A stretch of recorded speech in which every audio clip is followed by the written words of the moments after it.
இயேசு கிறிஸ்து சிலுவையில் அவரோட அங்கியை என்ன பண்ணாங்களாம், பங்கிட்டாங்க. அந்த அங்கி யாருது அப்படின்னு தானே நினைக்கிறோம் இது வரைக்கும். கிடையாது. பாருங்க, அவர் அடிக்கிறாங்க, துப்புறாங்க, முள்முடி வச்சுட்டாங்க, பயங்கரமா அடிச்சிருக்கிறாங்க. அவங்க அடிச்ச அடியில தான் அவரோட ட்ரெஸ் கிழிஞ்சு போச்சான். பிலாத்து முன்னாடி போய் நிக்கிறாங்க. அப்ப சொல்றாரு, நீ யூதருடைய ராஜாவா அப்படின்னு சொல்லி என்ன பண்ணானா, உள்ள போய் அவனுடைய ஒரு ரெட் கலர் ட்ரெஸ் எடுத்துட்டு வந்து போட்டானா. நீங்க யோவான்ல படிச்சீங்கன்னா தெரியும். ராஜாவின் அங்கி, அதாவது பிலாத்துடைய ஒரு தையல் போடாத ஒரு ட்ரெஸ்ஸை எடுத்துட்டு வந்து இயேசுக்கு போட்டு அப்புறம் தான் கேட்குறான், நீ வந்து யூதர் ராஜாவா? அவர் சொல்றாரு, ஆமா நீ சொல்ற மாதிரி தான், நான் ராஜா தான்டா. ஸோ எனக்கு அப்போ டக்குன்னு ஆவியானவர் இடைப்பட்டு சொன்னாரு, இயேசு கிறிஸ்துடைய சூழ்நிலை ரொம்ப பேடு, அடிச்சு துவைச்சிருக்கிறாங்க, பாடியெல்லாம் கிழிச்சிருக்கிறாங்க. கிழிச்சாலும் அங்கேயும் ஒரு ராஜா மனசுல, அதாவது அவன் தான் தண்டிக்கவே போறான், அவன் தான் மரணத்தை எழுத போறான், இருந்தாலும் அவன் கையாலேயே அவருக்கு ஒரு ஃபேவர் வந்துச்சு. என்ன அப்படின்னா, ஒரு காஸ்ட்லி ட்ரெஸ் அவருக்கு கிடைச்சது.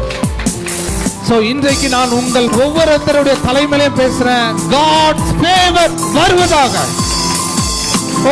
எதிரிகளை கொண்டே நீர் நினைத்ததை நிறைவேற்றுகிற அந்த ஃபேவர் வருவதாக. இவரை சுற்றி நெருக்கி கொண்டிருக்கிற அந்த சூழ்நிலை இவர்களை ஆசீர்வதிப்பதாக. இது வந்து நீங்க சாதாரண ஃபேவரா எடுத்துக்காதீங்க. இது எவ்வளவு பிசாசு உங்களுடைய சிச்சுவேஷனை பேட் ஆக்கினாலும் அங்கேயும் நீங்க ரிச்சா வாழக்கூடிய ஒரு வழியை, ஒரு ஃபேவரை வாழும்போது தான் எல்லாருக்கும் ஃபேவர் இருக்கும் இல்லையா? அவ்வளோதான் சார். நம்ம வந்து தூக்கு மேடைக்கு கொண்டு போயிட்டாங்க அப்படின்னா அந்த ஏதாவது ஃபேவர் எதிர்பார்ப்போம்?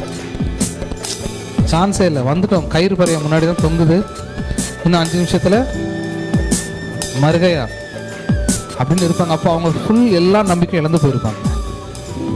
ஆனால் கர்த்தருடைய தயவு அந்த சிச்சுவேஷனை பார்க்கவே பார்க்காது. நீங்க எந்த சிச்சுவேஷன்ல இருக்கிறீங்க, எந்த சூழ்நிலையில இருக்கிறீங்கன்னு பார்க்கவே பார்க்காது. அது ஒரு மான்ஸ்டர் மாதிரி. அது உங்க லைஃபுக்குள்ள என்டர் ஆயிடுச்சுன்னா உங்களை சுத்தி இருக்கிற எல்லா சூழ்நிலையும் அடித்து துவம்சம் பண்ணிடும்.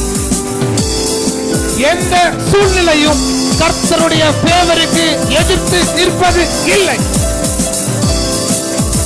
இன்னும் புரியுற மாதிரி சொல்லணும்னா, யாரு மேல எல்லாம் இந்த ஃபேவர் இருக்குதோ அவர்களை யாரும் எதிர்த்து நிற்பது இல்லை.